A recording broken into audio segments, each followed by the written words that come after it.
On se retrouve dans cette nouvelle vidéo pour savoir si tu consommes assez de vitamines et de minéraux durant ta journée.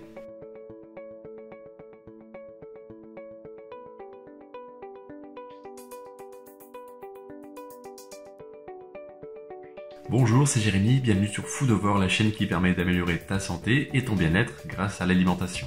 Les micronutriments, c'est l'autre nom qu'on leur donne. Ces nutriments représentent une part très faible de notre alimentation et pourtant ils sont tout aussi importants que les macronutriments.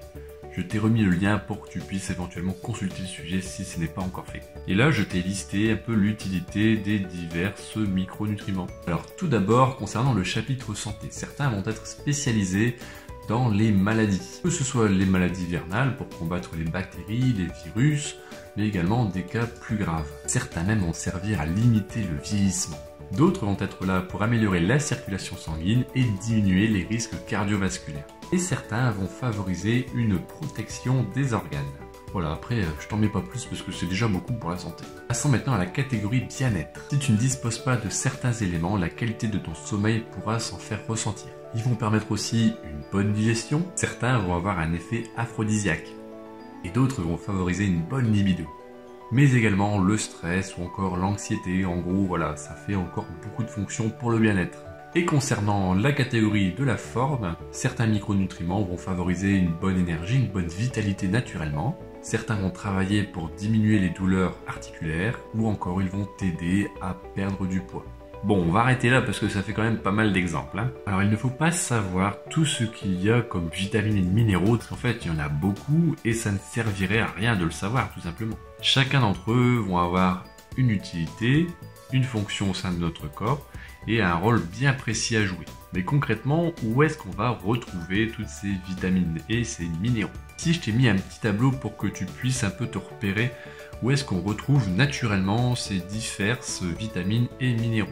Alors tout d'abord, la première ligne, on a les viandes, les poissons, les œufs, en gros, ce qu'on appelle plus communément les sources de protéines de manière générale. Ils vont apporter donc les vitamines A, B et D et beaucoup de minéraux. J'ai mis un petit commentaire tout simplement parce que les protéines animales, lors de la dégradation au sein du corps, vont acidifier le milieu interne. Et le fait d'avoir un milieu trop acide, ça peut perturber la réabsorption de certains micronutriments. Concernant les fruits et les légumes, c'est pareil, je ne vais pas tout lire, là c'est là où on a la plus grande palette de micronutriments. Et en plus, ils ont une grande richesse en fibres, en eau, et ils sont vraiment rassasiants.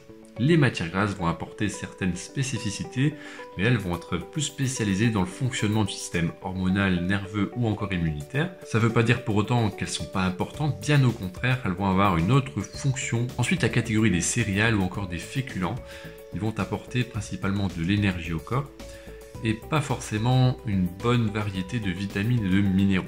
Et ils ont malheureusement la tendance pour certains d'entre eux à diminuer et à baisser l'absorption de certains micronutriments lors de la digestion. Pour les produits sucrés, tu t'en doutes, tout est négligeable et ils apportent beaucoup de calories pour peu d'avantages pour notre corps. Concernant les produits laitiers, voilà, ils apportent aussi une grande part de vitamines et de minéraux. Attention à une consommation trop régulière car l'homme est peu adapté à bien le digérer. Tu l'as bien compris, mon tableau n'est pas une liste exhaustive de tout ce qu'il y a. Je t'ai mis vraiment les principaux micronutriments que composent les différents groupes alimentaires. Après, il faudrait vraiment faire un détail pour chaque aliment.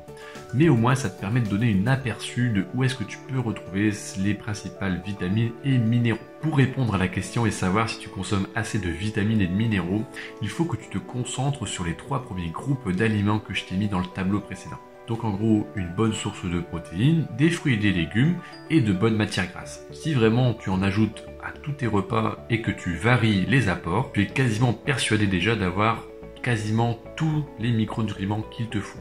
Bien entendu, il faut aussi privilégier la qualité et la quantité. Les aliments qui ont été le moins transformés vont contenir naturellement plus forcément de ces micronutriments. Les boissons peuvent également apporter ces micronutriments. Tu peux en retrouver dans certaines eaux minérales ou encore de source. Et c'est une source non négligeable parce que l'on boit normalement au minimum 1,5 litre d'eau par jour.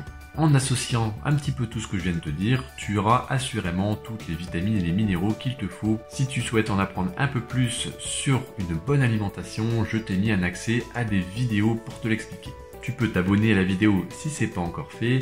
Tu peux cliquer sur la cloche de notification pour recevoir les prochaines vidéos. On se retrouve pour une prochaine vidéo. Porte-toi bien et à bientôt.